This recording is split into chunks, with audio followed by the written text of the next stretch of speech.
اللہ سبحانہ تعالیٰ فرماتے ہیں کہ مومن کو یاد دہانی دیجیے، یعنی ریمائنڈر۔ میں یہ نہیں کہتی کہ میں بیٹر ہوں آپ سے، بلکہ میں بھی آپ کی طرح ہوں، آپ سے زیادہ محتاج ہوں یاد دہانی کے، آپ سے زیادہ محتاج ہوں اس بات کے کہ مجھے اپنے اعمال درست کرنے کی ضرورت ہے۔ اور اس لیے میں آپ کے سامنے ایک سٹوری شیئر کرنا چاہ رہی ہوں۔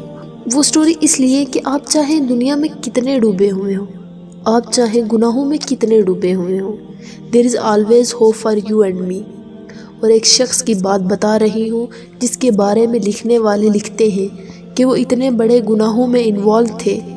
He was known as the famous robber، چور ڈاکو، راستے میں مسافروں کو لوٹتے تھے۔ اور اس شخص کی بات وہ خود بتاتے ہیں، یعنی مجھے ایک لڑکی سے محبت تھی اور میں روز رات کو جاتا تھا، اس سے ملتا تھا، اور نیت کیا تھی؟ برے کام کی۔ ایک بار جب میں رات کو اس لڑکی کے پاس جا رہا تھا تو مجھے ایک گھر سے آواز آئی۔ میں نے غور سے سنا، مجھے پتہ چلا کوئی قرآن کی تلاوت کر رہا ہے۔ اور وہ آیت کیا تھی؟ کیا وہ وقت نہیں آ گیا لوگوں کے لیے کہ ان کے دل ڈر جائیں اللہ سبحانہ تعالیٰ کی یاد سے؟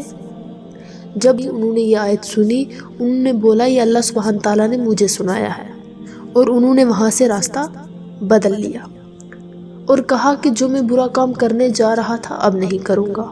راستہ بدلا اور وہاں سے چلے گئے۔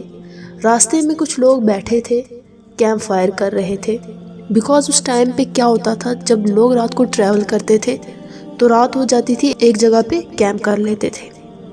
وہ بھی وہاں پہ جا کے بیٹھ کے ان کے ساتھ وہاں وہ باتیں کر رہے تھے کہ ابھی یہاں سے نہیں نکلو، فدیل آ جائے گا اور تمہارا سارا مال لوٹ لے جائے گا۔ اور فدیل کون تھے؟ فدیل وہی شخص تھے جو وہاں پہ جا کے بیٹھے تھے۔ اور انہوں نے یہ بولا یہ لوگ مجھ سے ڈر رہے ہیں اور میں اللہ سبحانہ تعالیٰ سے نہیں ڈرتا۔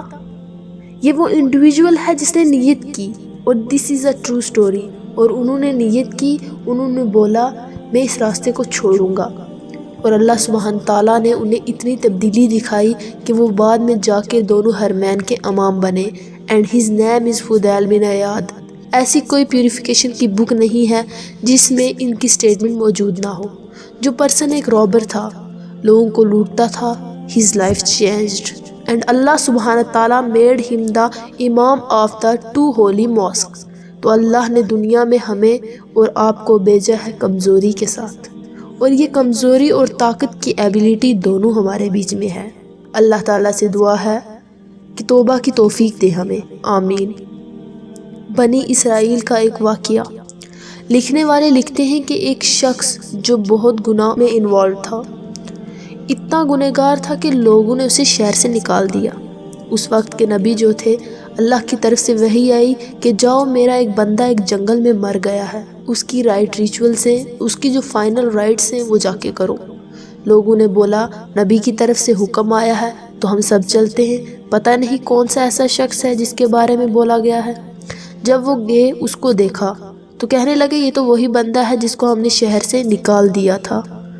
اتنے گنہگار بندے کے بارے میں اللہ تعالیٰ وقت کے نبی سے فرماتے ہیں کہ اس نے جب اپنے آپ کو اکیلا پایا، ہر جگہ سے امید کھو بیٹھا، اس نے مجھ سے توبہ کی، اس نے مجھے پکارا، اس نے یہ الفاظ کہے اے اللہ تجھے میری توبہ کی ضرورت نہیں ہے، تو میری توبہ کا محتاج نہیں ہے، اگر تو میری توبہ کا محتاج ہوتا میں تجھ سے کبھی توبہ نہیں کرتا، لیکن تو کسی کی ضرورت کا محتاج نہیں ہے، تو سب ضرورتوں سے پاک ہے، لیکن میں تیرا محتاج ہوں، میں تجھ سے توبہ کرتا ہوں، مجھے معاف کر دے۔ اللہ سبحانہ تعالیٰ نے فرمایا اس نے دعا میں کنجوسی کی، اس نے خالی اپنے لیے دعا کی، اس نے خالی اپنے لیے توبہ کی، اگر یہ پورے شہر کے لیے کرتا میں معاف کر دیتا۔ سچی توبہ کی ویلیو یہ ہے، کانسٹنٹلی سچے دل سے توبہ کریں، بیکاز یہ گناہ آپ کو اور مجھے ہمبل کرتے ہیں، عاجز کرتے ہیں، تکبر سے بچاتے ہیں، اور یہی اللہ تعالیٰ کو پسند ہے۔